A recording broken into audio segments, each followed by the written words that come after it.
the Coca. Yeah. Coca. He's the bad And he was in guy. Saudi Arabia. What's that? He's a bad guy. Is that right? He was with the bad guys, which really surprised me because I was excited because he turned 5. I got family that worked in the auto industry, you know. Anyway, I was excited about him because he's bringing Chrysler back, and anyway, I just remember seeing him at this meeting, and I thought, what's he doing here? But anyway, so I'm just going to kind of talk fast. A lot of it's already happened, and so. What? Can you skip to the future? What's that? The future instead of the past? Yeah, I'm not. That's what I'm going to do. I'm just going to talk fast and just kind of tap. I'm not going to go into the wars that have already been and the thing. Can you give us a brief synopsis, though, of those events that you saw before they happened? Maybe just kind of to touch on them. Actually, if you listen to his tape, they're on there. Okay. So you can hear it, Okay. right? Aren't they on the? I wasn't sure what the question was. Sorry, I said it sounded good. I just wanted wanted to to- go through the synopsis of what you were shown before it happened, just real quick. You know, Yeah, rather than just that's skip over it. that's what he's gonna. That's what I'm gonna do. So I'm not. I'm just going to avoid some details because it doesn't matter now. Yeah. I want to try to just kind of get a foundation and then take it to where we're at now. Okay, so shows me the heart and secret combinations, Washington D.C. Then he takes me over to England, and then he shows me more secret combinations. Then he takes me down to Saudi Arabia, shows me more secret combinations. And then that's where I saw the Ayacoca and many of our government officials there. And I remember I was like, "What are you guys doing here?" It didn't fit. And then he took me over the Atlantic, where I could see all 3 bodies at the same time, and he said they're all the same, and the head is in Washington.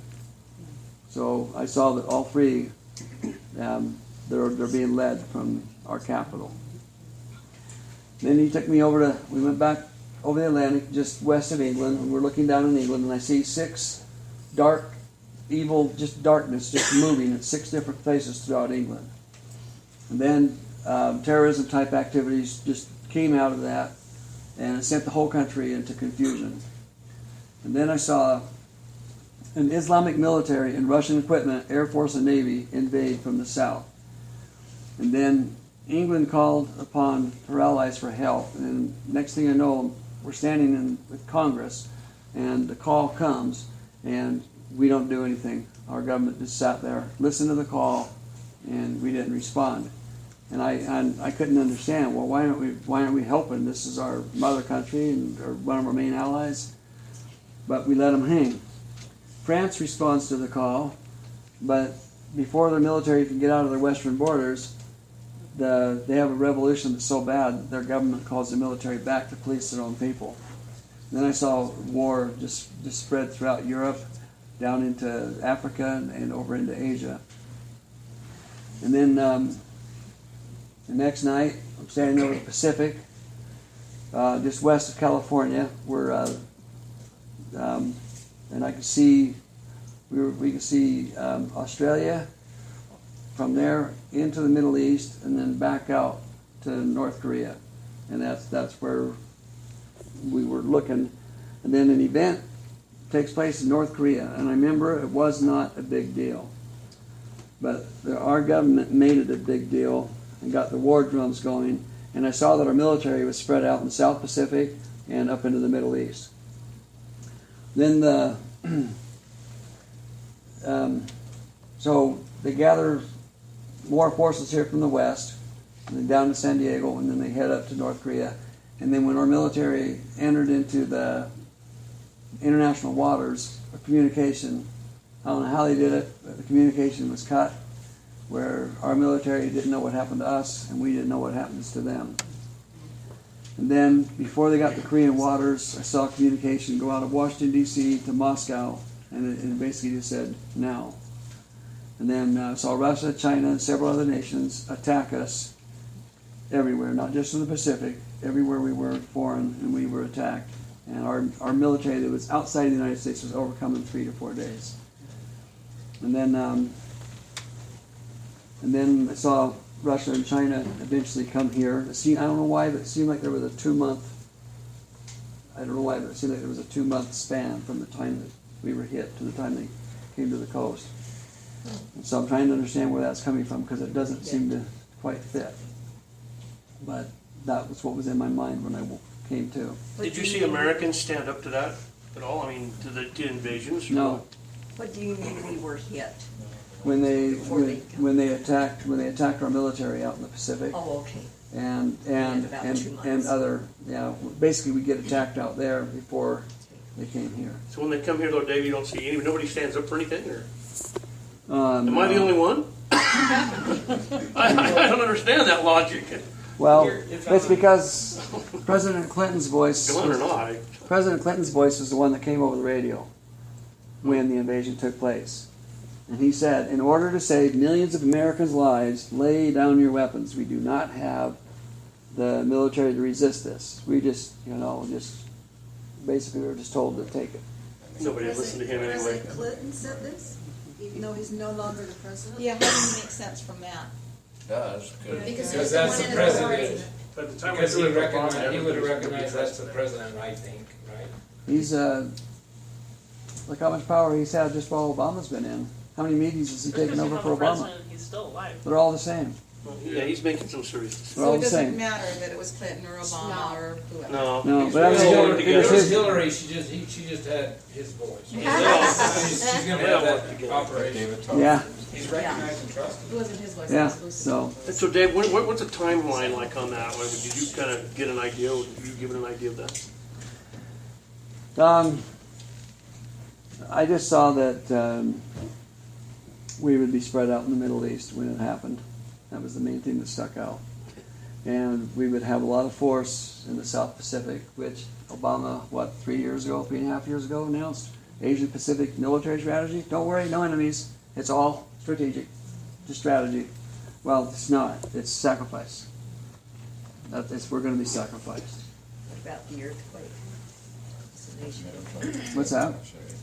What earth? So that was your second night? That was the second night. I'm sorry, Dave. One more time. In England, the dark forces you saw what was that? You said they were Islamic dressed as Russians. Is that what you were saying? Well, the invading force was Islamic in Russian equipment. So their Navy and their Air Force, their equipment was built by Russia. Okay. But it was filled with an Islamic military.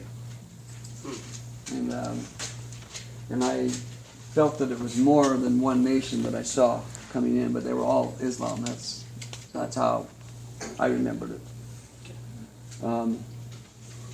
So if you watch what they're doing, they're always fueling the North Korea news. Just got it. They want to make sure the American people believe this is a real threat, and they're feeding it so that way when it comes time for them to pull that card, we're going to be, well, it's about time we do something about it. Let's go stop them before they hit us, because now they're supposedly testing long-range missiles that can reach us. So I see them building it up, and it's just a matter of, I don't know when they're going to do it, but so anyway, so basically, and then I saw that when there's all these wars, and basically the whole world seems to be under this one world army, and that I saw that most of the militaries throughout the world wore the same uniform, which told me that they were all unified, but they weren't good. And then I saw them leave America, leave South America, leave Canada, and the ones to the north went to Russia, and the ones to the south went to Australia. And then from Australia, they went up into China, and then from China over to Egypt. And the ones in Russia continued to go across until they got to Israel on the north end. And as they migrated, the force got quite large, but the one to the south was larger than the one to the north. Are you talking about armies as they do? Armies. Okay. And so the earth is turning, and then as it was turning, the earth got darker and darker until Israel, the country of Israel, was lit up, and the rest of the world was in darkness. And then this personage taught me something about the Jews, which I wasn't allowed to remember. I can feel it, but I don't know what he taught me. but when he taught me this, I felt so much love for them that my prayers were completely in their behalf. And then my heart was really heavy. And then the light returned, and then the vision focuses in on the military to the south, and I saw that they were in the form of celebration, and they were vulgar, just really heartless people, and they were really excited about what they were about to do. And I knew I knew Israel was going to be getting hit hard.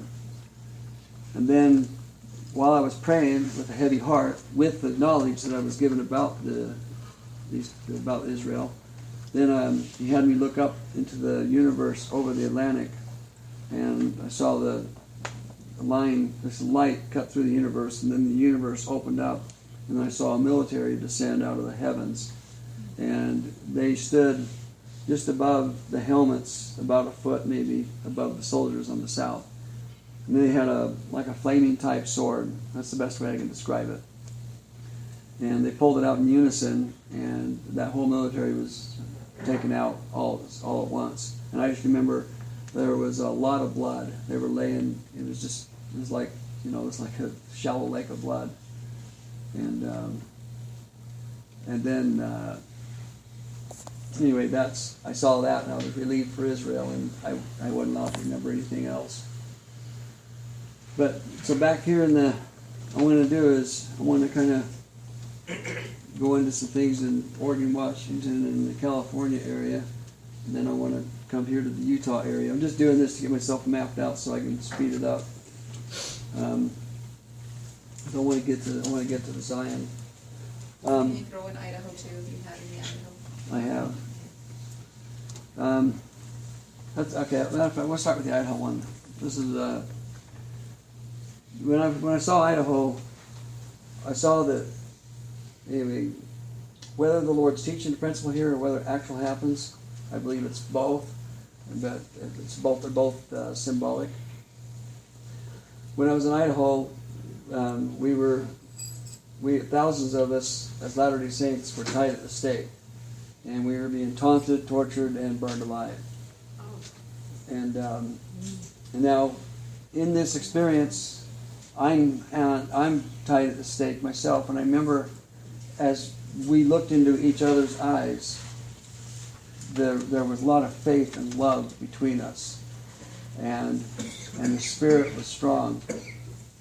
And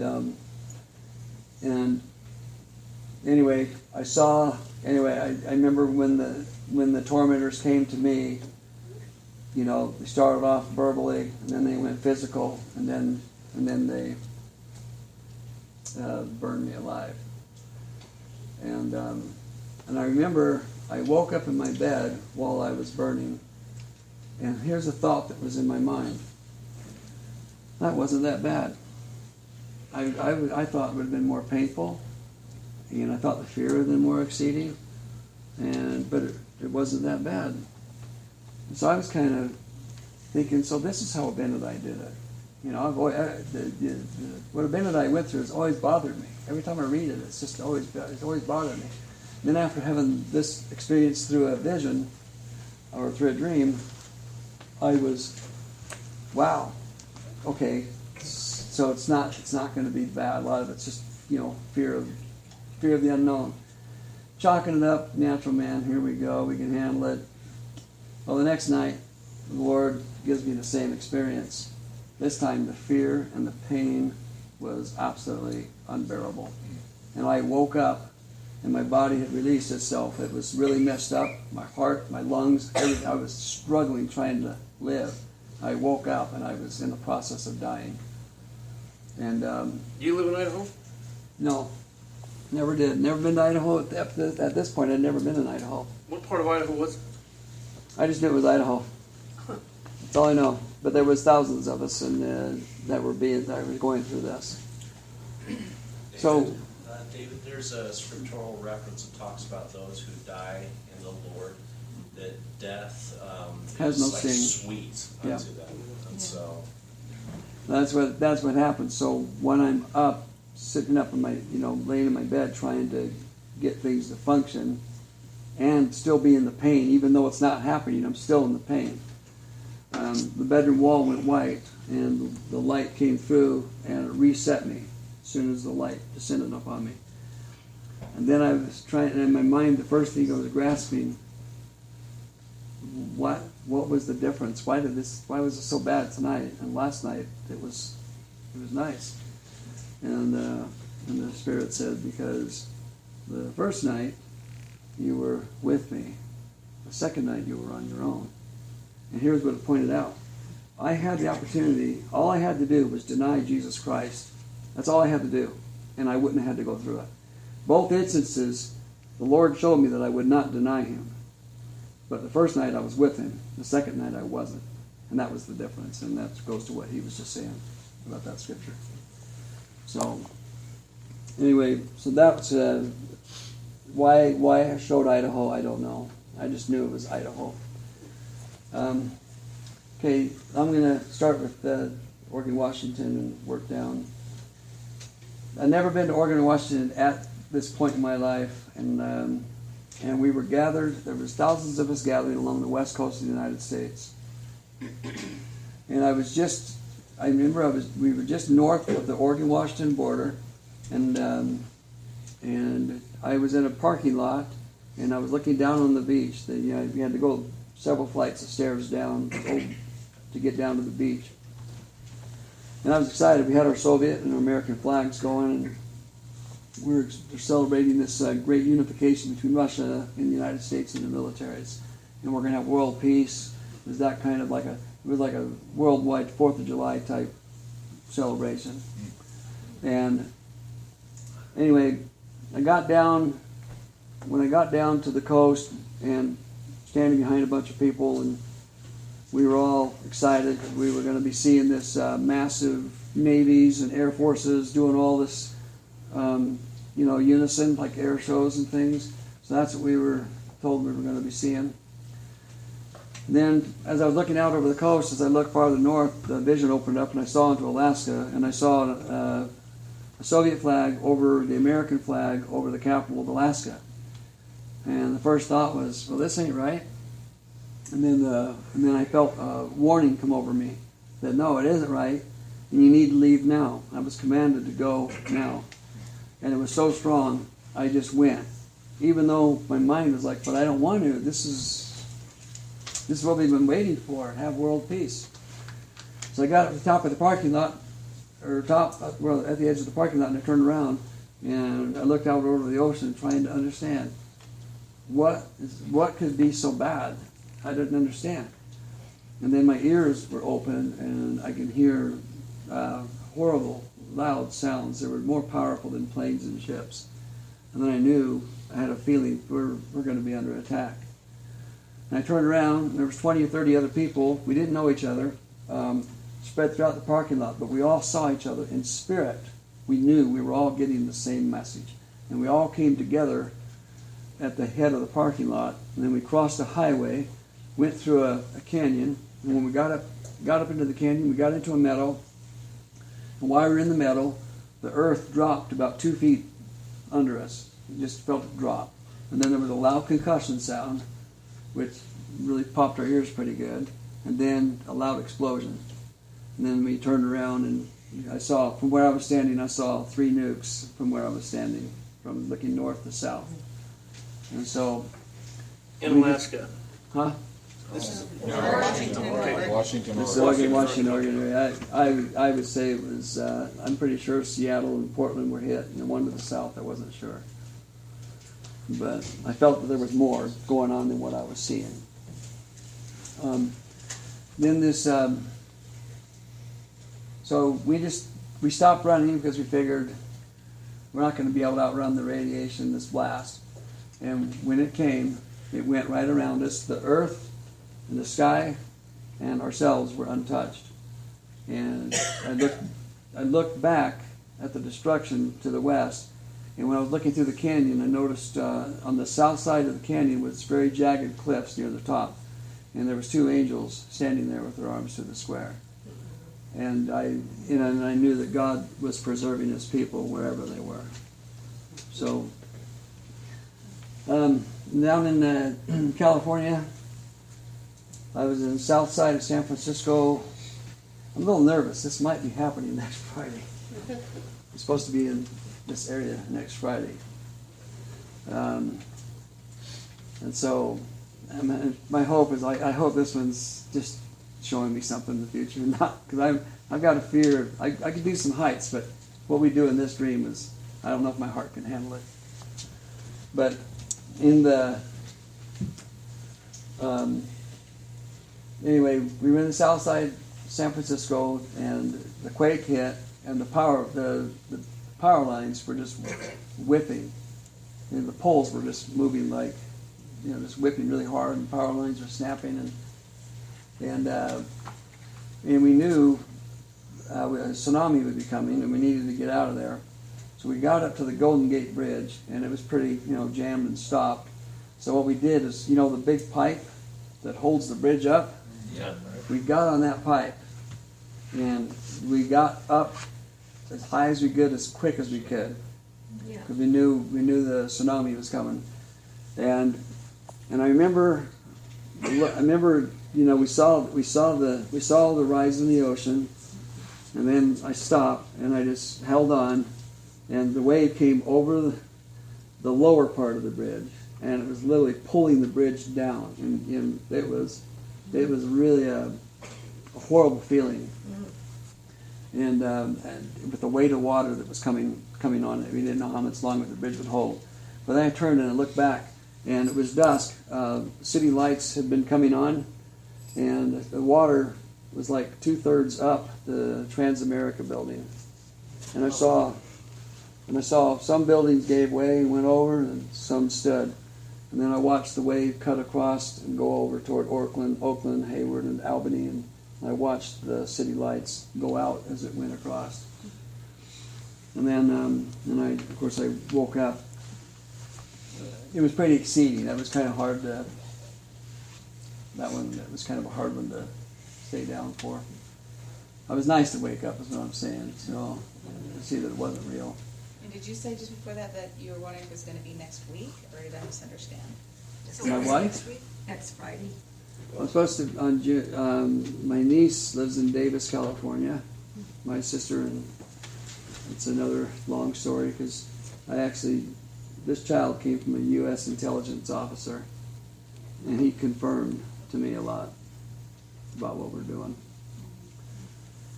So, About what? about what we're doing to other nations. He told my sister he came home crying twice from 2 separate missions. He visited with President Clinton twice by himself in the Oval Office. It tells you how much. His job is to prepare, to go to areas and prepare for future wars. He's already spent his time in Korea. So we're prepared. He's already done his mission there. But he told my sister, came home crying one night from Spain, was one of the countries. And he couldn't talk about what he did. But here's what he told her. And my sister would call me crying, asking me what is going on. And he told her that, he said, if the American people knew what our government forced other nations to do, it would make you sick. And he was part of that. So, Family in California too. Well, the question I think everybody asking, are you talking about like next week though, an earthquake thing for next week? That's well, what you're concerned I'm about? just saying, in the He's going dream, to if California. I'm going to be in the Bay Area during the quake, I haven't been to the Bay Area for years, and I love San Francisco. It's a beautiful city. I like the temperature. I like the wharfs and I like the energy. I don't care for the sin, but I love everybody anyway. It doesn't matter.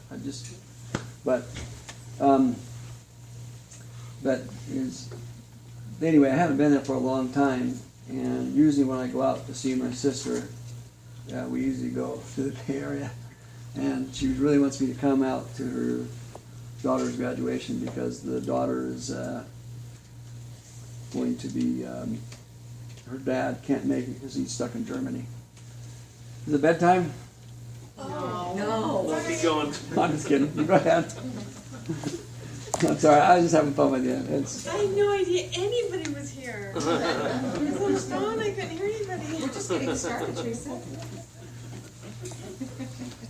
She's in a dream, she doesn't know it. We're not real.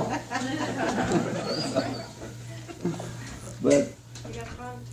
what's that? You got punked. Yeah. So, anyway, so then this, anyway, so then, anyway, so I'm just saying, I feel like I should go to support her. And So you in the think back of my it's mind going is to like, happen this you time? know, things are, they've been talking about the humongous fault that goes through Hayward now, and it's ready to go, and I'm sure I know I'll survive it. I'm just not excited about being on that pipe. I'm just hoping it's not Just real. makes you nervous, huh? Yeah. We'll pray for you. We'll Okay. have a group prayer. You know, tell my sister maybe we'll. I mean, I love San Francisco. I want to go. I want to go. I don't want to miss out on it. If I'm going to be there, I'd like to go. But it's just been a little eerie because of the earthquake reports I've been getting. So these things you're seeing are in the near future, like near. But I saw these were I don't know how near they are. They all the stuff I'm talking about now was shown to me between 88 through 93 or 87 through 93. So it's been a long time. I mean, 20 to 25 years on a lot of it. So, but the stage, so to speak, is set. Where we are militarily, where Utah is in development. It's so I know it's close. Anyway, back in California. Never saw a newspaper, huh? No, I saw California degenerate horribly. I saw that there was a lot of prisons, a lot of the malls and stores became prisons, and that, of course, that could be symbolic too. And it got so destitute there, and I figured this is where I think I saw the plague, because I remember there was the dead were all over, and they weren't being buried, and they were diseased, and the survival. There was no food, and so basically the strong were preying upon the weak. And so if you were weak and you were healthy, you were a target. And it was just really sad to see that beautiful state descend to, and I can see, and when I have these experiences, like, wow, I can't see people doing that. And I was living there at the time. But now, I see how things are there now. I see that it's very probable now. I can see the more and more connection as time goes on. I just got to throw this in really quick. My heart was heavy, and I was kind of pleading with God. How can people, they're your children, how can we descend so low? And I just didn't understand how we can get, to cannibalism and,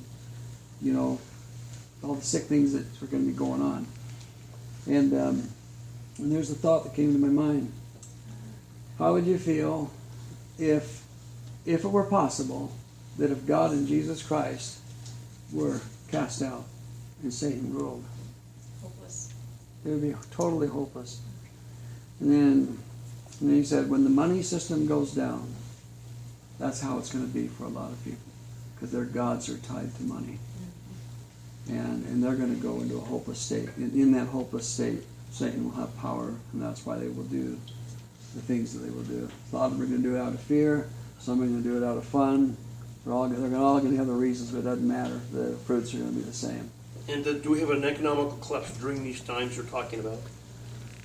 The economic collapse I saw take place, it took place overnight.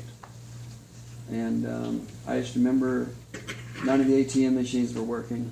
But everything was normal. I was in my work truck, and I went to 3 places. Finally, the third place that I went to was Bank 1 in Orem, and it was after 9 o'clock, and the doors were locked. And then I knew in my heart, oh, something's wrong for the bank to not be open. So I went and turned the radio on, and then they talked about how Wall Street basically collapsed overnight, and all the banks, everything is stopped until they get it worked out. And But We- did you panicked recall for- if this was before the earthquakes and stuff you saw, or what? yeah, there were no earthquakes at this point because everything was normal. The buildings were up, that we were building. Okay. I did see when a lot of these events hit, we were surprised, and things were, every time it seemed like things were good. Come when you think I just remember they were good, huh? come when you think not. Like a thief in the night, Yeah, this destruction will come right, when you think not. yeah. Well, then this, anyway, just a couple more on California, and then I want to jump into Utah and go into a few things here.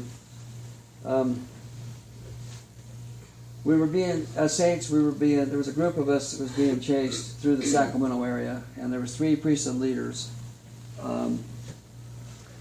that was leading us. And Sacramento, did you in say? Sacramento. That's where my brother is. Yeah, this is pretty neat what happens here. My son. So, anyway, there was this old theater. When we got in front of this old theater, the brethren told us, they said, take the saints, go north, and told us where to take them. And they said, we're gonna detour the mob. There was a mob of 60 or 70 bad people after us.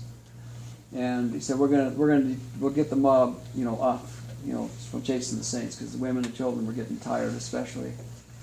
And so I was kind of in the back and just making sure, my part was just making sure that everybody gets out. And when I got about 2 blocks away, I turned around to look at these brethren who I loved very much. I don't know who they are now, but in a dream I knew them. And they were standing there in front of the theater, and then when the mob came around, I thought they were just going to run on a different street, go east or go south, just get the mob to go a different direction. And I saw them go into this old theater, and my heart sunk because they're dead. That was my thought. That this is over, and I couldn't figure out why they did this. Anyway, one of the mob guys shot his RPG into the building, and it blew the face of the building off. And at the same time, I saw a beam of light come out of the heavens, and it hit the building at the same time. And these 3 walked out completely unharmed, and the mob collapsed in fear.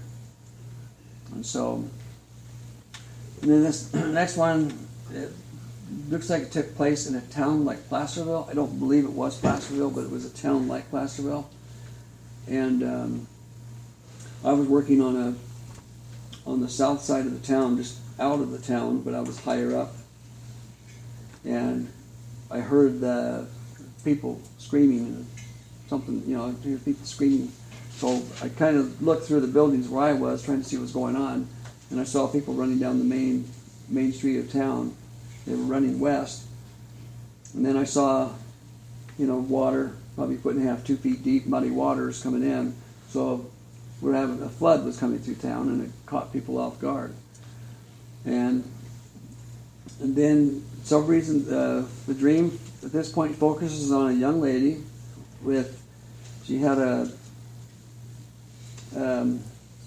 double carriage, 2 babies, and at least 1 or 2 other little children with her. And she was running, and I saw her get into a building that was about 4 to 6 stories tall, and she showed up on the roof. And I was relieved because I saw that she made it. But then the muddy waters, a wall of mud came down that was probably 7 or 8 feet tall, was coming down, and it was pushing in the doors and windows of the businesses.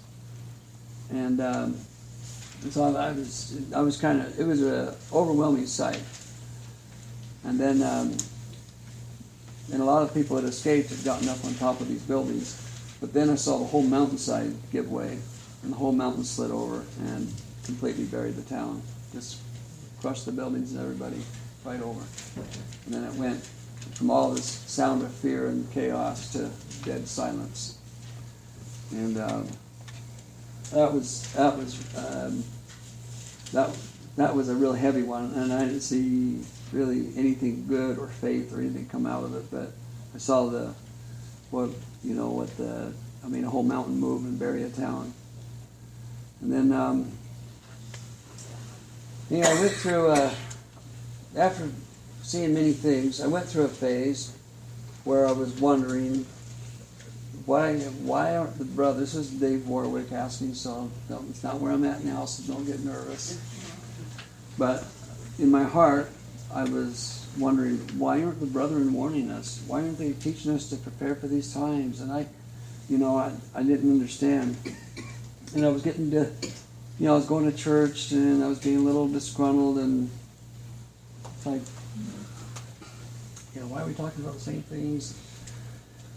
Anyway, but I kept asking, I kept praying to the Lord, trying to understand what was going on, and I'd already gone to my bishop with these things, and he said these things are of God, and you need to find out what His purposes are, and when you talk about it, you only talk about them under the direction of the Spirit. So that was all the counsel I was given. But as the magnitude of everything increased, I just had a lot of concerns, and I was just wondering why. So anyway, it gave me an experience where I was in Salt Lake and was in a tall building, about 7 floors up. That's interesting when he was talking about the 7th floor. And it was full of Latter-day Saints, and we were working, but there was a lot of lightheartedness, there was a lot of vulgarity, insincerity, pride, and. Was this in Utah? Utah. Church office? Church office. The church office building, no less. Sorry, I Seventh missed that. floor. And I've worked there before. well, anyway, Well, don't go to 7th floor. my heart was really heavy about what I was experiencing. And then the building began to shake, and the interior part of the building began to come apart, and people were getting hurt, and some were dying. And I went down the fire escape, and I had to hold on to the iron rod with both hands just to keep myself up. And then when I got down to the foyer, I wanted to go out the doors, but I was concerned that the concrete was going to be coming off the building. So I decided to stay inside for the moment. Thought, well, probably safer. Then the intensity increased, and then I decided I better get out because I didn't think the building was going to be up much longer. So I went ahead and just ran as fast as I could, pushed through the doors. As soon as I crossed the threshold, the ground was solid. It wasn't moving. So that was the first thing I thought, well, this is strange, but I'm going to keep running anyway just in case the concrete comes down. And I ran out to the south end of this parking lot, and I could see all of the east bench of Salt Lake and out into the Salt Lake Valley from where I was running. And as I was running, I saw that the buildings were fine, the trees were fine, everything was calm, it was peaceful. And then I turned around and looked at the building. The building was a concrete and glass structure. It's concrete and glass and concrete and glass. And it had the insignias in the concrete like you see in the Provo Temple. And the building went all the way up to the heavens. I didn't even see a top to it. And it was solid on the outside. But then when I looked in the glass, I saw destruction. And I just yelled out because I was confounded. I didn't understand. I said, what is going on here? And then a personage appeared and he said, the building before you is the Church of Jesus Christ of Latter-day Saints. The people in the building is the pride in the church, which is soon to be destroyed. And so, anyway, so the Lord starts, about this time, starts getting me set straight on a few things. Then He had me on the mountain of Springville, staying on the bench of Springville. I was there for about 3 different nights. David, I'm sorry, just real quick. So the building that you saw that represents the church, it didn't look like the actual headquarters building at all. It was a building that was representative of the church. Yeah, thank you. That's Okay. right. Thank you for that clarity. But it was in Salt Lake, because I remember when it came out, I was looking at Salt Lake Valley. So, but the bottom line, whether it's the church office building or another building, it was representative of the Church of Jesus Christ, and God was basically saying, it's going to stay. I'm going to have to clean it out, but the church is solid. What's that? Cleanse the inner vessel first. Yeah, He'll there you go. Start with his own Yeah. house to cleanse. What's that? He will start cleansing with his own house. Right. And then standing on the east bench in Springville, the and I see about 6 carnivals, humongous ones throughout Utah County, and so 4th of July. what's that? 4th of July. That's another. It'll come forward here in just a moment. I'll just go through it and then it'll explain itself on its own. Anyway, I saw a great storm come up. There was things that I was doing and other people were doing, but there was extreme righteousness and extreme wickedness. Okay. So this gray area was pretty much gone. We were either with God or we were without Him in this. So anyway, I saw a storm that was coming. It was like a humongous sideways tornado, and the clouds were dark green, and it came from the southwest side of the valley. And when it got to Goshen, Genola, Santaquin area, a humongous, horrible, powerful cloud shot out of this, and it shot over the valley, and it was like shaped like almost like a hand and a fist, and it came down on Springville, and it hit Springville first. And then from there it spread out, and just I just saw it was nighttime, and all the power was lost, and people were screaming and crying. And when I woke up, I said, I am not ever moving back to Utah. That's what I told. I just said, wow, there's no way we're moving back there. Springville, southeast, Yes, Salt Lake south. area. It's south of here. Yeah, South of Provo. Utah County is south of here. yeah, it's the next town south of Provo. Yeah, that's right. Well, then this,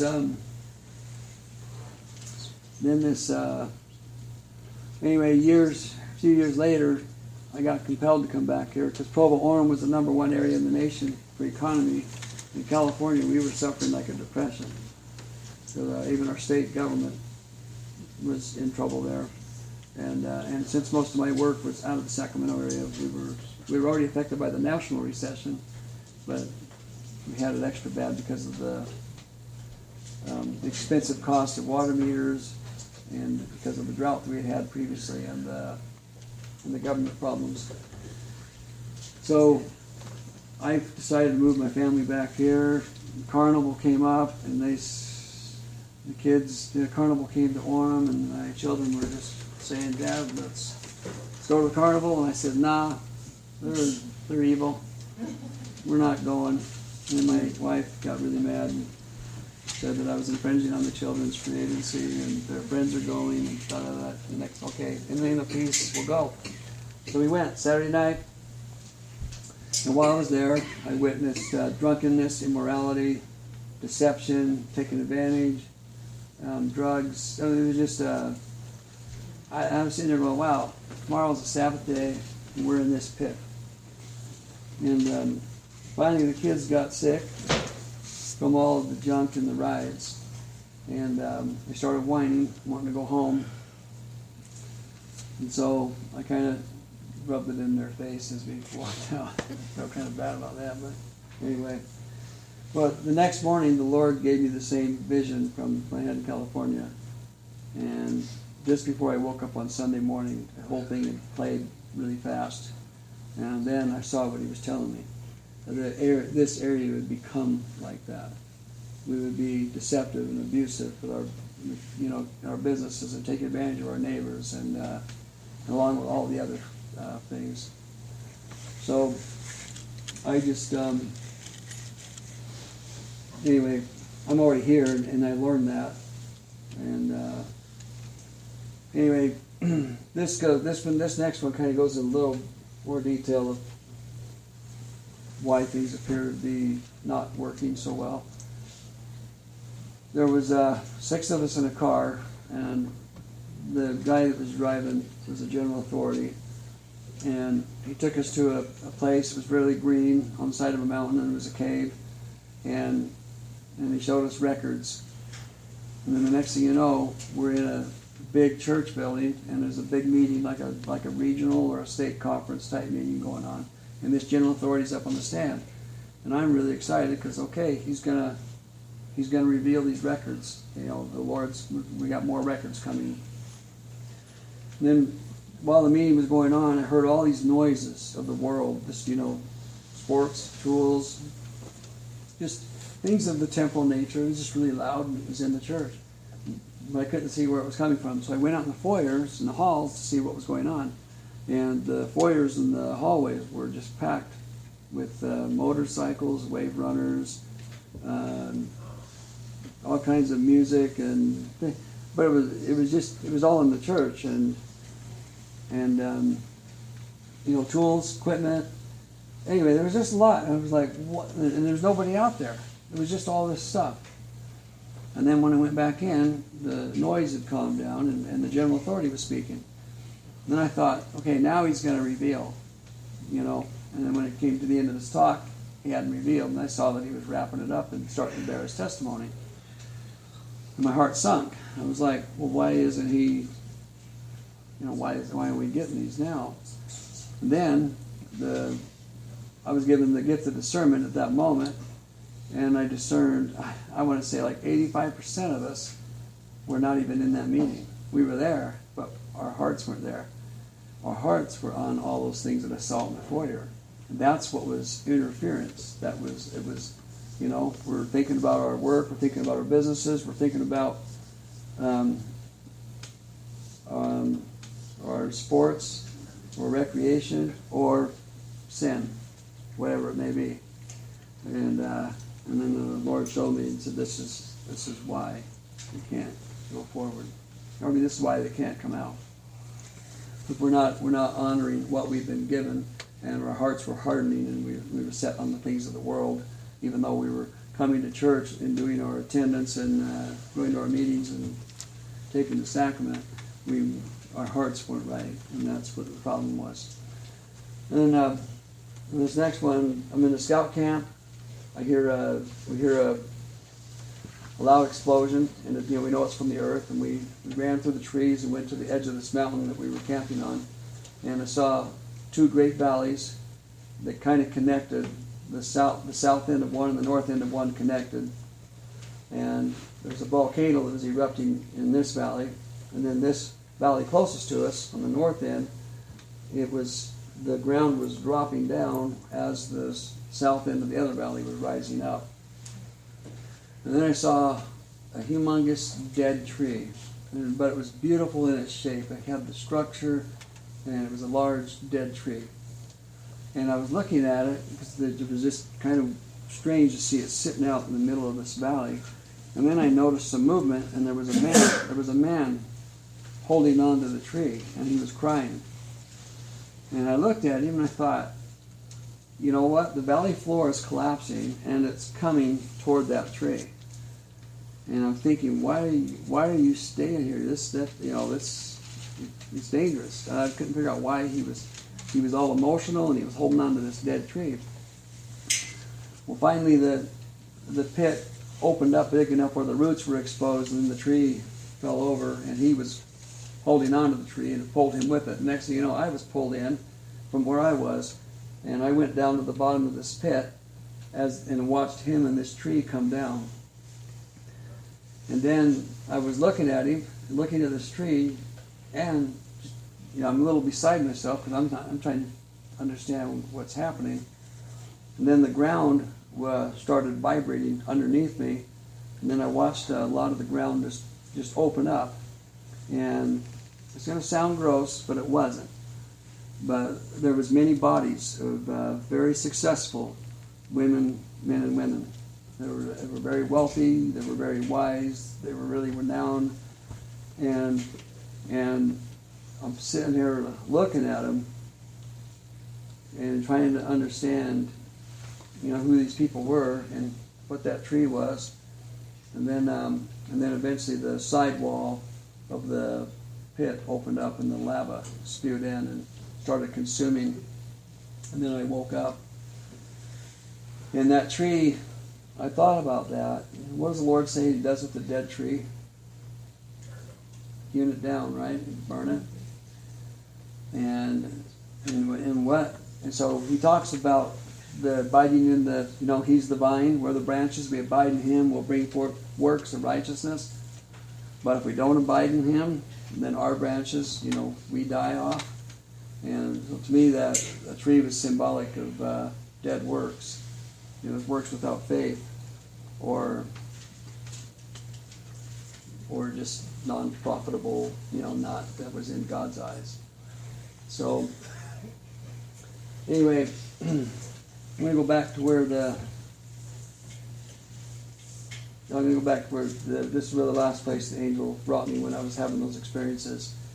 We were standing above Mount Timpanogos, and we were looking down into the Wasatch Front, and I could see from Ogden down into Nephi from where we were standing.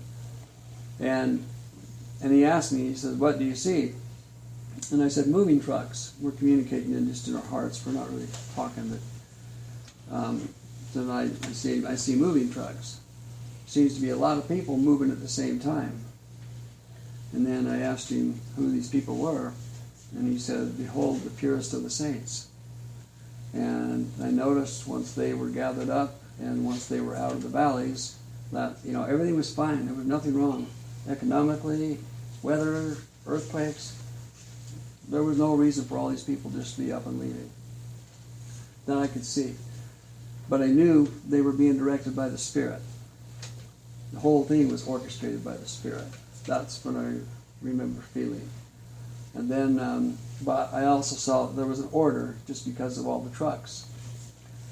So when they were gone, that's when I saw a great quake hit the area. Were they church trucks or? I would say that they were with the church because I could see that there was orchestration. I knew it was directed by the Spirit, but there was order. Because many of us have prepared more for other people. Yeah.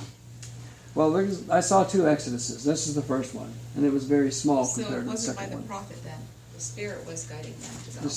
Well, the prophet was probably used. I just wasn't shown the particulars, but I knew these people were prepared of God because of their faith. Does that make sense? 2 They were, Exodus? what's that? 2 Exodus? I saw 2 exoduses. The first one was the purest of the saints leaving, which they had great faith to leave. They were leaving their homes, leaving everything, and there was nothing wrong, but they were leaving. And then when the quake hit, I saw a lot of men dressed like this. This kind of made me wonder if it was on a Sunday. I don't know. It could be another symbolism here. But they came out and they knelt down in their yards and pleaded with God to preserve their wealth, preserve their homes. They just didn't want to leave. And in my heart, I knew they needed to leave still. I didn't know why, but I knew they needed to leave. And then after the quake and that had happened, then I saw a mass Soviet military on the west side of the Great Salt Lake. And they came down and just kind of spread throughout the Wasatch at a pretty good pace. And that's when I saw the second Exodus. And I saw tens of thousands of saints escape between the canyon of Spanish Fork and Payson. And they were going over the mountains. It looked like a big anthill that was disturbed. You didn't see St. George, did you? Well, I was going to the St. George Temple, and I saw visions on the way down. I was going to a temple ceiling for my brother, and when I got to Scipio, the mountains south of the I-15 there, on the east bench, I saw a mass tent city. It was beautiful. It was white, and I saw the power of God was there.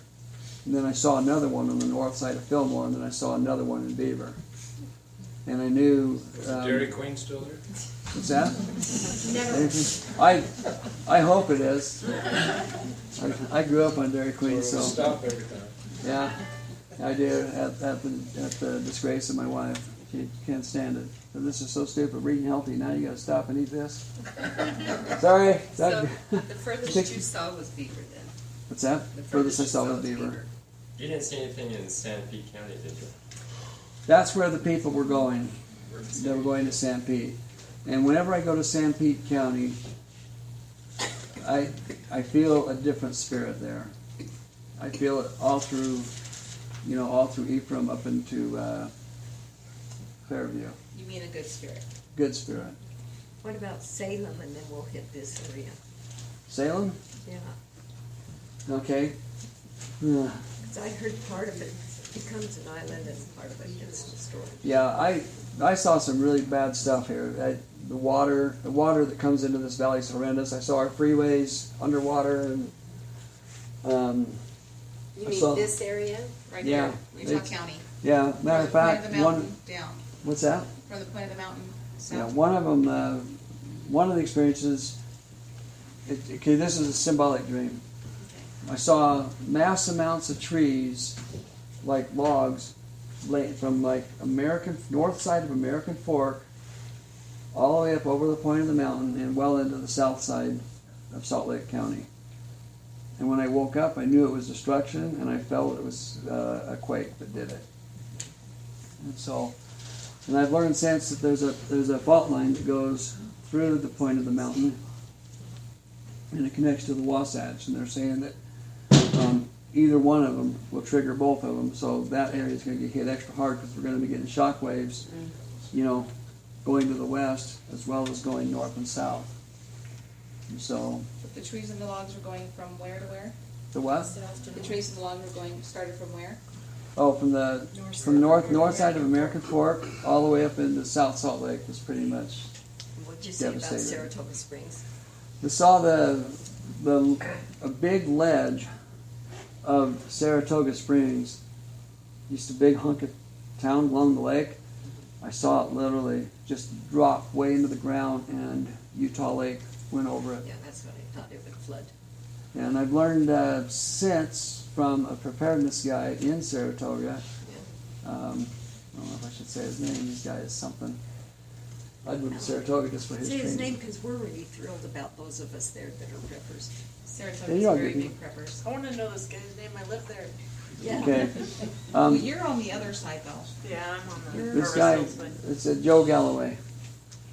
We don't. Galloway? You know They Joe? used to own my house. Joe and Gloria? And who? Joe and his wife Gloria? I think so. That is Yeah. weird. Well, they're, That's why he sold his house. he, There's quite a few preppers there that. he is awesome. Him and his state president are doing a lot of good. No, it was The- David Galloway. Never mind. They're they're helping people get ready. So, but David, the sequence is you see the initial wave leave first, and then the earthquake hits, And then the invasion. and then the second wave of people leave. Yeah. Where do the plagues come in? I never did. The only plagues that I saw was in California. But thing is, now I'm gonna have to. Here's something that's really interesting. I was shown there's a lot more that I can't talk about because I could feel it, but he closed it up, and it was this area. And I remember waking up one night. As soon as I woke up, the whole dream or vision closed up, but I was still just in the wake up state while it was closing up. And this is what I was saying when I woke up. I would rather suffer everything that I've suffered my whole life all at once than to go through that. And I'd been tortured, I'd been beat up, I've been And in to some. go through the plagues, what you're talking about. Whatever it was that I saw. Oh, you said. That was going out And in I've this had a lot of area? experience with the adversary, evil spirits, and I mean physical, not just. But I'm saying, some of the highest things that I've experienced with the Lord, I've had the same.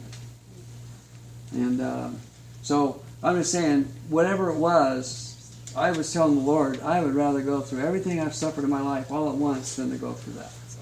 And I wasn't, and I'm kind of glad it was taken from me because it was extremely hard to bear. And You said you saw here, what's here? here, Utah. Utah. What did you mean? Oh, you meant just all of Utah. Most specific. most of it was Salt Lake through Utah County was most of what I'd seen here, and then when it came time for when this area was being purged, then I saw many sacred places from south side of the UNS down to the Four Corners area. So 2 questions. Where does the financial collapse come in, and what do you think about election time? Because Might so be many things have happened okay, where I'm gonna- Obama's put in horrible it's. executive laws. I'll be amazed if we can even sit like this next year at this time. I will really be amazed. We don't think we'll sit I don't. here Yeah. by election time. That's what I mean. I've had a strong feeling that Obama's last year was going to be extremely disruptive for us. And This year. yeah, Wasn't it That's what interesting we that President Nelson said 2016 would be an eventful year? yeah, yeah. And I Quote would, Billy Maxwell on a compression of events for this year. Compression of events, yeah. yeah, B.I. Maxwell said the time would come, the events would happen so fast you would not know what happened first. It was nice to meet you. Thank you. Good things, guys. And now we can go into the heavy stuff. I'm just kidding. Nice to meet you guys. Take care. Did you see that when that first call out that you talked about, you said it was a small group? Yeah, it was very small. Was it, did you see what caused that call out? Was it? No, he said or there is was it- nothing going on. I just saw it was. No, I don't mean that way. I mean, did they go to church? What And the initiated it? president, what initiated them to leave? I wasn't shown that. All I was shown they were loading these trucks up. And the first thing I thought was, if I would have been on the ground, it wouldn't have been obvious to me. But being that high up in the air, seeing all that, there was a lot of moving trucks. You said the Comparatively. Spirit directed them. Yeah. Did you see any other president of the United States, or was that made known to you? President Clinton's voice was the last one that I heard. And as far as seeing, they really didn't. They really didn't focus on that. I just knew President Obama fits the description of the one that's going to be the one that's going to sacrifice our military. Absolutely. He's got that spirit about him. He's doing it. Absolutely. He also fits the description of the pharaoh that was there before Egypt. Yeah. Yeah. So, am I understanding correctly that this call-out time, initial one, comes prior to or after the first earthquake? Before. To me, everything was normal, so it was before. The first one's before, the second one's after. But what it could have happened, the first one, the mild one, could have already happened, and things got better. That's what I'm asking. Yeah, because I'm never given timing, but I do see, like I saw that Geneva was going to be gone and become a mass development. I saw that there was going to be a Eagle Mountain City. I saw that the ranches, all that, none of that existed. So the .7 could already happen before Yeah, 7 point. yeah. Did you see any tent cities up north, up of Ogden, or towards Bear Lake, or anything like that? No, most of it focuses from Salt Lake down when it comes to the last day stuff. But when I saw the tent cities and camps, I saw those all the way up into Canada. Except for Question one over thing, here. everything is okay when the call out happens, everything appears normal, but There's just a a question. tiny percent leave. It was a really tiny percent. I'll be amazed if it 3 was to 5, 3 to 5 families a ward, maybe. that's what, That's what I would consistent say. Just with- going by ward boundaries, I would say maybe that many. Dave, I'm sure you and Spencer compared notes. What's that? Have you and Spencer compared notes? No, by the time I've been kind of comparing. Like I got to see when he was going through his experience going up into Carson and then coming down. I got to see from that. I got to see from Kansas, Missouri area. I got to see them coming down and saw how they were being preserved. I'm going to go into that because that's the Zion. That's where I want to end. Okay, So. okay, thank you. Well, I mean, when we get there, I'm just trying to help answer questions as we go No, I over. appreciate what you. Okay. Anyway, there's trying to decide which way to go here. I apologize. I got split. Okay, this happened when I was living in Orem. I had a knock come on my door, and it was about 10 o'clock at night. When I opened the door, there was a gentleman there I just met. Previously, I assisted in giving him a blessing a couple of weeks before. And he had some papers, and he just handed them to me and said, "The Lord wants you to read these tonight." And I kind of felt like I was trying to avoid weeds. I've been surrounded with so many, especially in the 90s. I got surrounded with so many apostates and all those kinds of things that I just So I was just trying to kind of calm it down. And I wasn't sure where this guy was coming from. And he's handing me these papers and said, the Lord wants you to read them. And I just pushed them back and I said, you know, not interested. I appreciate you coming over, but that doesn't seem right to me. But then he pushed it back and then he bore his testimony. And he had tears in his eyes. But seriously, he said, look, I came because the Lord said, you have to read this tonight. You know, I needed to get this to you tonight. So I took him. After I got my daughter to sleep, I went and had a prayer, asked the Lord to guide me. I read the papers. And it was about the Lamanites. It was about more records, and I'm listening to my heart, and I'm like, well, the Lord's never given me anything in regards to this. So I went to the Lord in prayer after that, and I said, if this is of Thee, I need understanding and direction why You wanted me to have this tonight. But if it's not of Thee, I would like it taken from my mind by morning. So when I went to bed, I woke up at 2 o'clock in the morning. I had excellent clarity. It was like it was time to get up. And I looked at the clock and it was only 2 o'clock. And I thought, well, this is weird. I'm wide awake. I got to bed late and I'm just wide awake. So I decided to go back to sleep. And then while I was closing my eyes, the bedroom wall went white. And I saw a great mountain peak. And then I went in to the vision, and I was standing on the mountain peak, and I was facing north, and the ground and the air and everything was radiant red. And so it was a sign of destruction. And I saw thousands of people walking south, coming toward these mountains. And a lot of their clothes were torn. They suffered a lot, and they had these empty bread pans, those old pie pans. And they had those, and, you know, I could tell they were in a famine and they had suffered a lot. Anyway, I watched them and they were heading into a canyon just east of me. So I turned to see where they were going. When I looked at the south end of this canyon, Joseph Smith was standing there. And Joseph Smith was greeting these people as they came in. And then when he was done talking with them, Brigham Young appeared, and then Brigham Young was taking them. Then I saw all the prophets up through President Benson. This time President Hunter was the prophet. And then I saw all the prophets up through President Benson, and the people were being organized under the direction of each prophet. And then I saw another grand mountain on the south end of this valley, and it was surrounded in a fire from heaven. And the mountain wasn't being consumed, and I knew God was on that mountain. And only some of us were allowed to go on that mountain. And so I regain consciousness. I'm sitting up in my bed. That's all I can remember. I know that there was more, but that's all I can remember. And I was sitting up in my bed, pondering what I just seen. And then after a while I got tired and decided to go back to sleep. And then I laid back down. The same thing happened. The bedroom wall went white. This time I saw a grand tree. It was a humongous trunk. And it was healthy, and then it had these humongous branches, really thick. And then it was bare trunk again, branches, bare trunk again, and real plush on the top. And I was just, the tree was so big, so powerful, and I was admiring its beauty and strength. And then I saw a rapid storm, a violent storm came up behind it, and the bolt of lightning struck the base of the tree 3 times at the same place.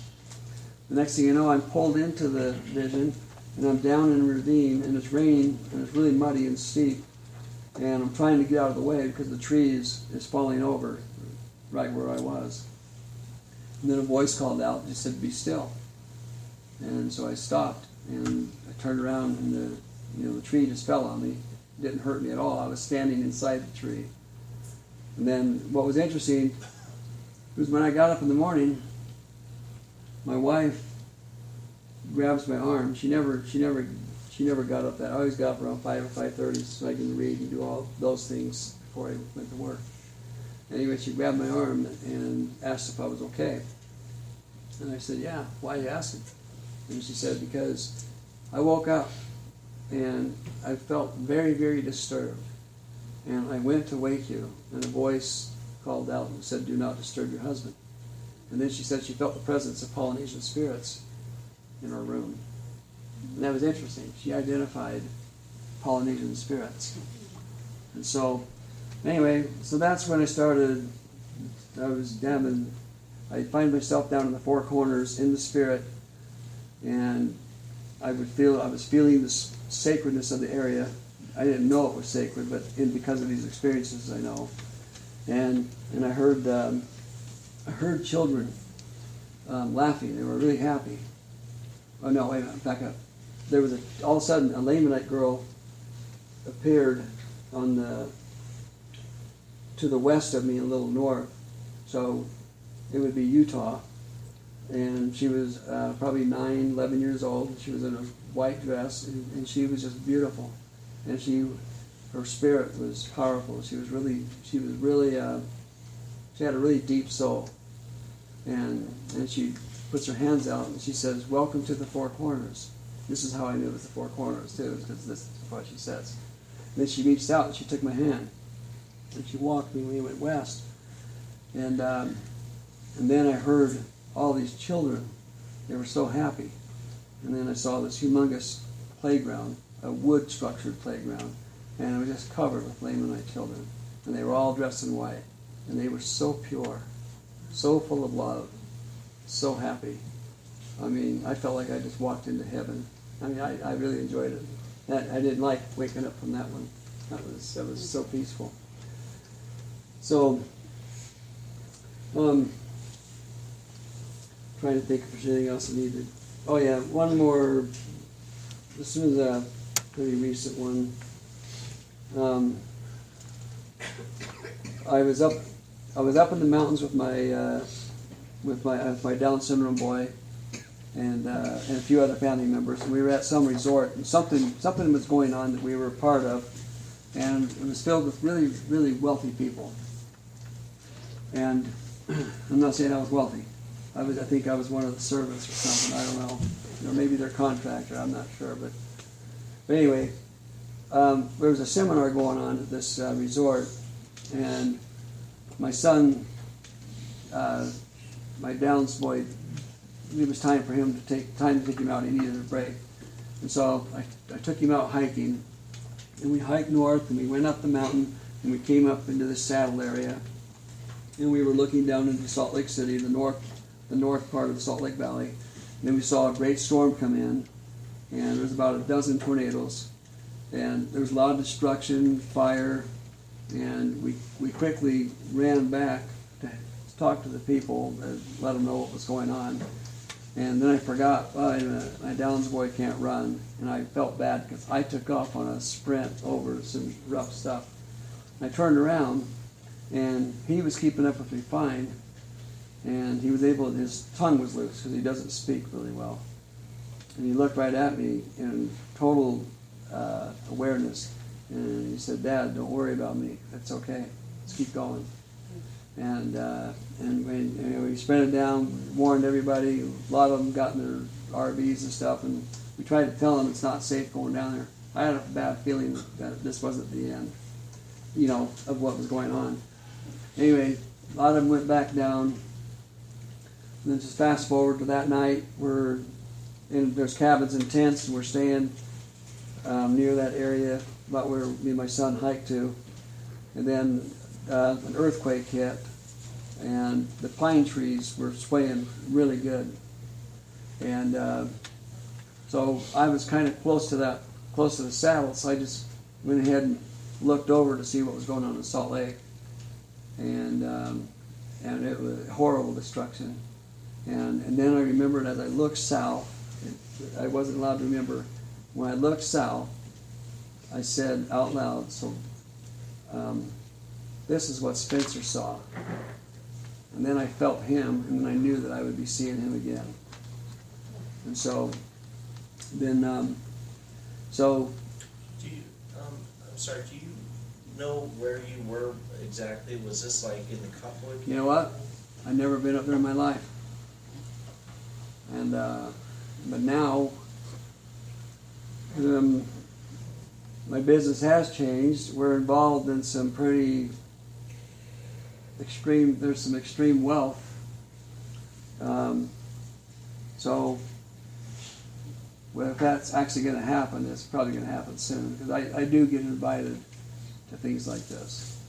And so, but it was somewhere just, I've never been in the resorts behind those mountains, but I knew that it was just over the first wave of mountains, because when we got to that saddle, we were looking down into Salt Lake. And we could only see the north half of Salt Lake County from where we were. So it was like you were in Park City? Yeah, Park City. Because Park City's right near the summit. Yeah, it could have been, or it could have been. I mean, does Snowbird or somebody have something up there?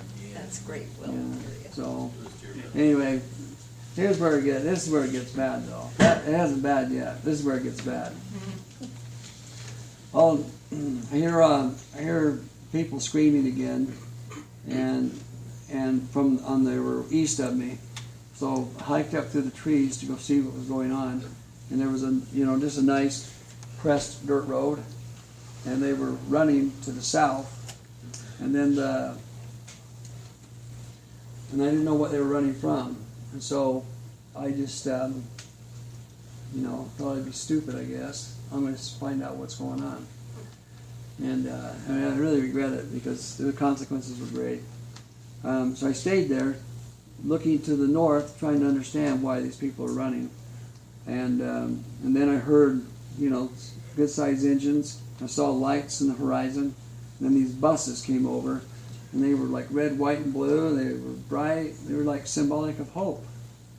And I'm sitting here going, "Oh, why are they running from these buses? Why run from the buses?"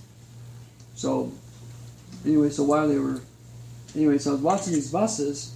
Then when the bus, as it was coming down to this area that I was in, I noticed an insignia, and it was Obama's logo. Sun. Yeah. What's that? The rising sun. Yeah, that was on there, and then I had this heart-sinking feeling come over me, and then it was too late.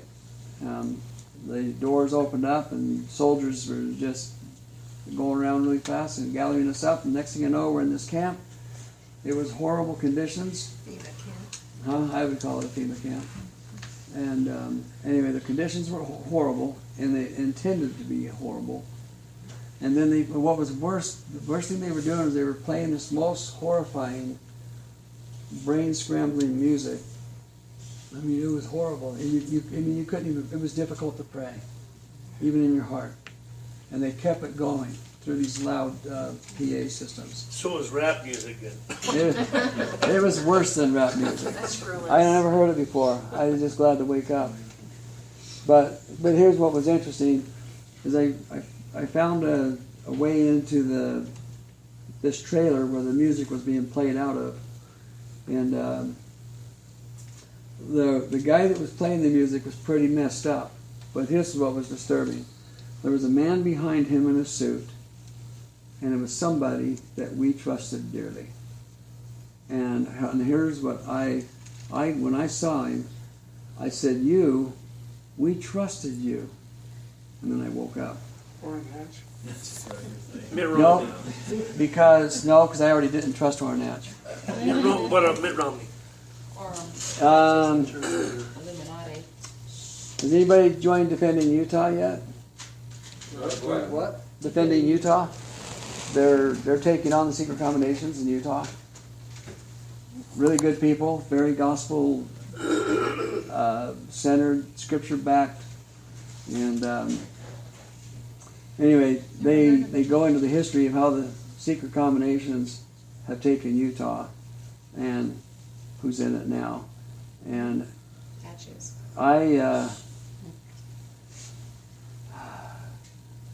Anyway, I wasn't allowed to remember. All I can remember is seeing his suit, pants, and shoes. Who he was, his face, it's blocked. All I see is a blur. I wasn't allowed. I just knew in the dream it was somebody that I trusted. And I think I know who it is now. And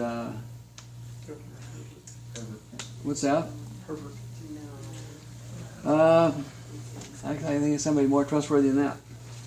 In the church? In the church? No, I think he's a member of the church, but Defending Utah, they talked about our politicians. And I went down to St. George to a meeting that they hosted. And the lady, Kate Daly from the Fox News, she actually hosted the meeting and had these two guys come in from Defending Utah, and they literally spilled the beans on the history of the secret combinations and how they started back with a group called the Alta Group, and how they usurped power from the church to get the church from not being the governing body. And anyway, there was when we had the vote on the trade. I'm going to see if you guys see what you say when I say this. When we, this Trans-Pacific Trade, what is it called? They passed. TTP. Say it again. TTP. Yeah. John Huntsman Jr. There was somebody here that was here in Utah, one of our politicians. He said he was going to fight it. And the day of the vote, he did not show up. We didn't work here. Who Lee? was it? Mike Lee? Mike Lee. Yeah. Mike. So I'm not saying it's him, but when I was, when I was listening to these guys speak, and they were going through our politicians and some of the stuff that they were doing, and then I already heard about Mike Lee not showing up to vote, and then I thought, man, they must have intimidated him, they must have threatened him. That was my thinking, because he was somebody that I really trust. I'm just saying that the dream showed this is somebody that you really, really trust. And so, anyway, they went into the Alta Group, and what the government did in California, and when after we kicked Bennett out, how this group came into, how they came into Utah to patch things up to keep their power. So when they were done speaking, my heart sank. Anyway, so I'm just saying, I'm not saying it's him, but he's the one I suspect right now. Okay? In his defense, I don't know. But after what I learned, I want to do some more investigation. But So were the soldiers killing people then out of the buses? they were arresting them and taking them to camps. And, yeah. But when you saw the vision, you were actually still surprised that this person, that you trusted this person. And so it could be a mystery that, will surprise you. You got it. Well, I'm just saying it would surprise me if it was the reason I knew it wasn't Orrin Hatch is because I already didn't trust him. Sure. So it wouldn't have been a surprise. Right. So that's why he ruled out the second I woke up. And I grew up with Mitt Romney, so he's a great guy. Yeah, and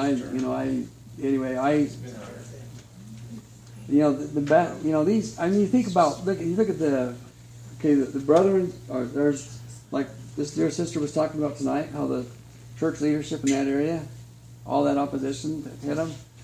The adversary, he wants to stop the church, and his best avenue to it is through, he's got to get through the Constitution, right? Mm-hmm. So he's working really hard on the leaders of this nation to turn on the church, but he's also working hard against the leaders of the church to encumber, to do whatever. They got great faith and they keep trusting the Lord, and the work is still going forth. They're still traveling around the world, organizing stakes, opening up missions. It's still, the Lord's work is not going to stop. And it's His work, and when we put our trust in Him, it doesn't matter what the obstacle is. If we're 100% committed to honoring our covenants and serving Him with all of our heart and soul, then we'll be able to do the things He's asked us to do. Because it's going to be done in His power, in His way, His strength. And in the process, He builds us. It's a miraculous plan. It's really quite wonderful. But I like how the Lamanites got rid of the secret combinations. They grabbed their scriptures and they sought out the heart of them and taught them the gospel, and it fell apart. And so that's how gangs and everything are work too. If you get the leaders, which is only 2 or 3, you get the leaders, the whole gang will fall apart. What about missionaries that are out in the field? Anything? This is coming from Joseph Smith. He said that there would be great internal strife in the central United States, which he believed to be over the labor issue. And he said when that happens, that's when the missionaries will be called home. Over over the labor issue? Mhm. What does that mean, labor issue? Well, if you look what's going on in labor issues, the unions, Yeah. and it's been heating up. Occupy Wall Street. Yeah. And so it's, it's just anyway, this is just a prophecy that I'd read in the Quilter, Dwayne Quilter's book, Prophecy, Key to the Future. And everybody knows about Chicago being the second Civil War, and where the second Civil War would start, and the temperament is really getting set there. My dad lives in Portage, just on the other side of the border in Indiana, and he said that almost every night on the news they give a body count of how many people got killed that day in Chicago before they give the news. And then I got a cousin who's back when I was growing up with him, he was a partier, very passive, and my dad said he is so angry with the government right now, he's ready to take up arms. And he represents a lot of people in that temperament. Is it a race war? No, against the government. He wants to turn on the government because of what they're doing. I mean, you look at Chicago; they took the guns away from the people. Now they can't defend themselves, and they got sometimes it's 70 people a week that are getting shot. I have a few friends who can't decide which they're awake or not. And so when conference comes around and there's announcements of new temples, I see, I'll get anything out. We're having temples built.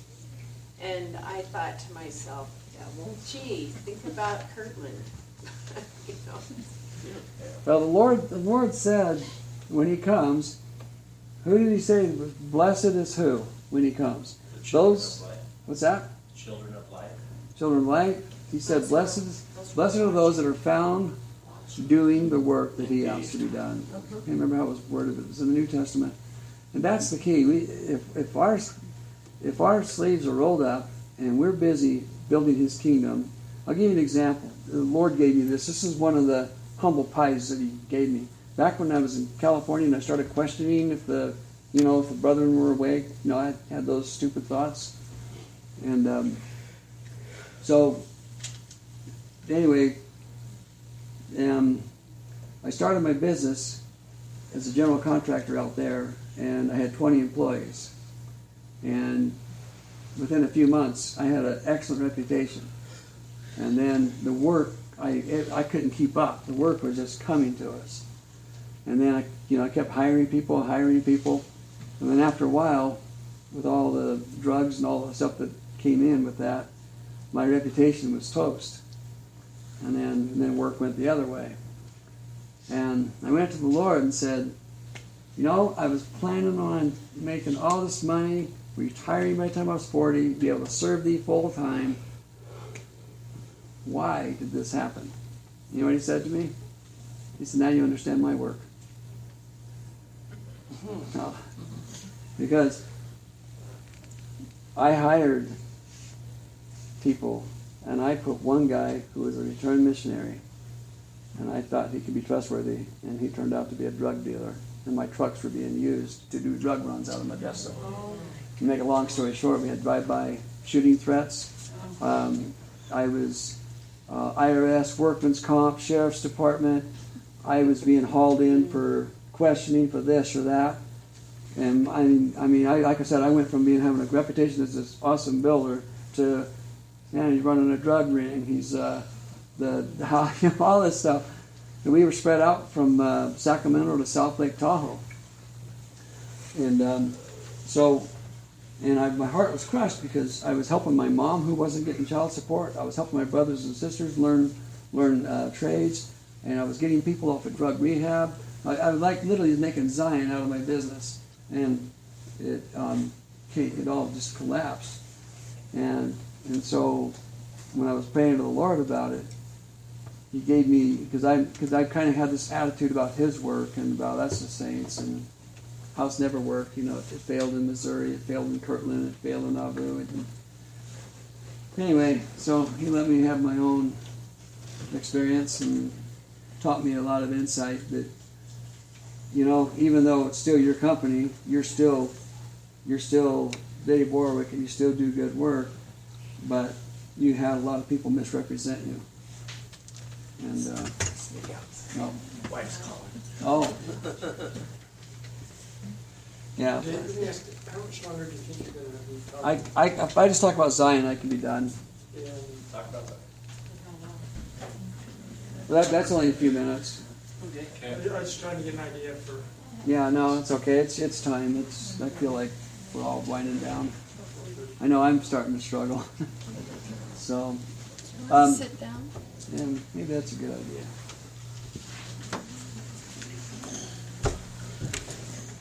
So,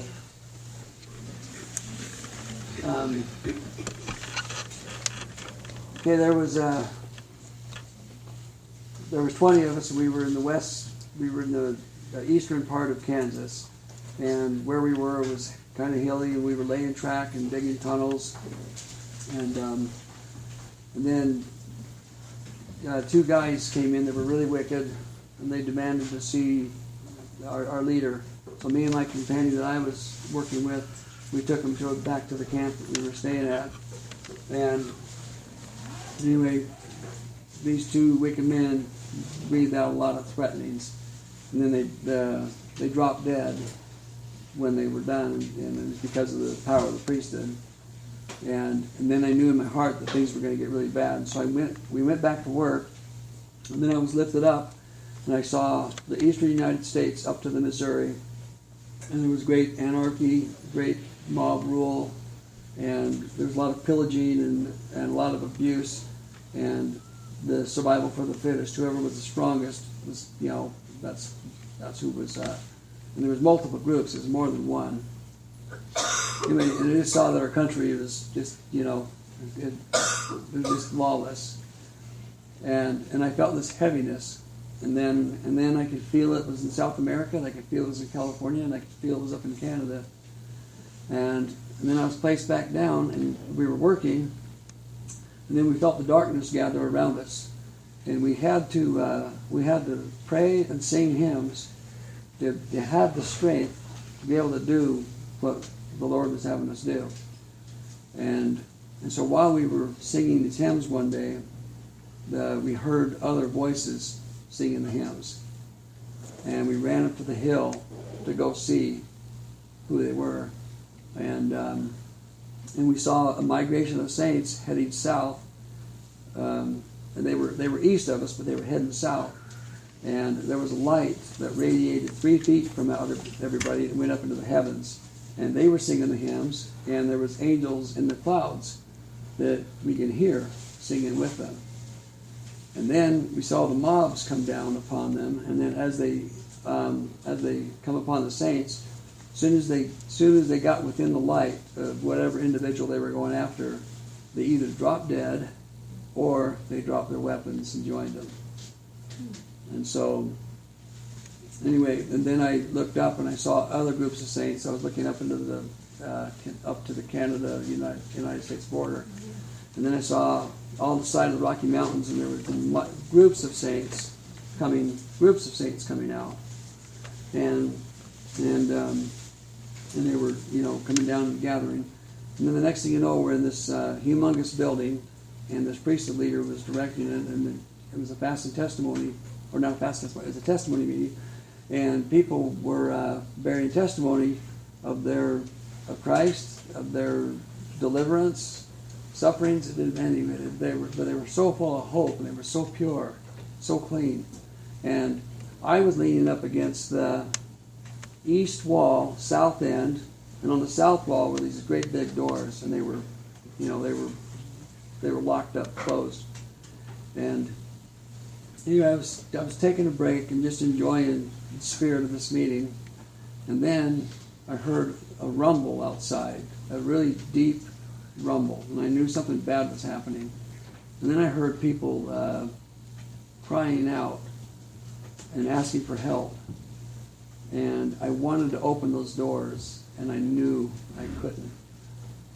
And I listened to the destruction outside while we were on the inside until it was completely silent on the outside. And my heart broke for those people that were outside, that wanted to come in, but they couldn't. The next thing you know, I'm on a pinnacle of a temple.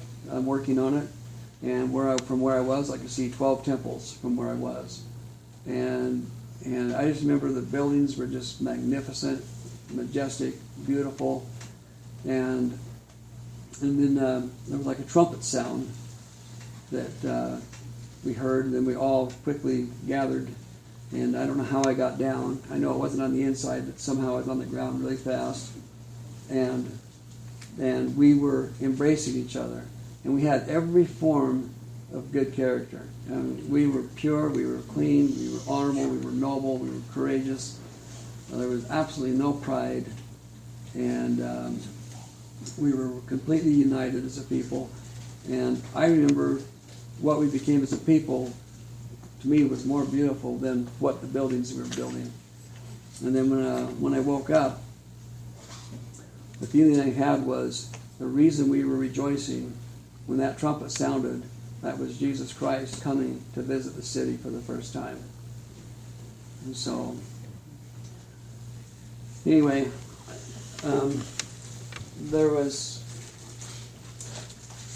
the Lord is He's working with each one of us, and He's going to have His Zion. He's going to have the return of His Son.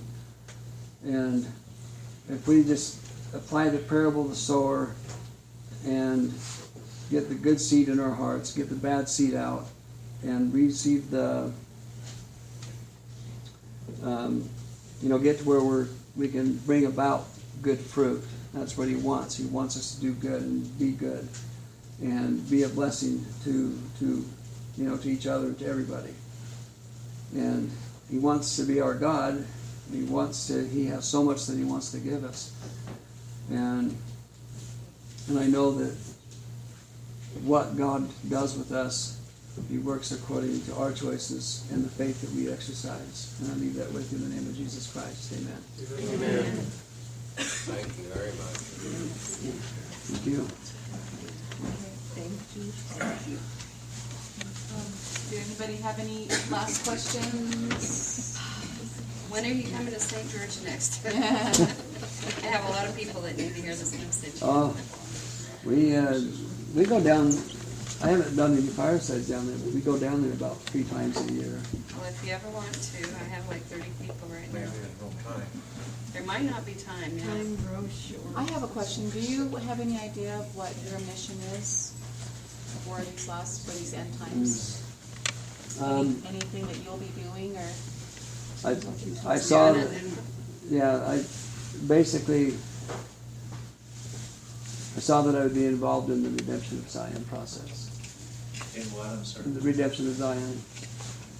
And Elder Uchtdorf was the one that we were serving under. Elder Uchtdorf did what? Elder Uchtdorf was the one that we were serving under. Did we walk back from the camps? When we were in the mission. What's that? Did we walk back from the camps to Zion? I saw a lot of walking from the camps to Zion. Yep. And there were some horses in some of them. What about using portals? Huh? Using portals, what about using I portals? think the portals come after we've been sanctified. The journey back there is the sanctifying process, and so, and some are going to be sanctified before, but they'll be helping in that journey. But So if they're translated, they can go through. Yeah.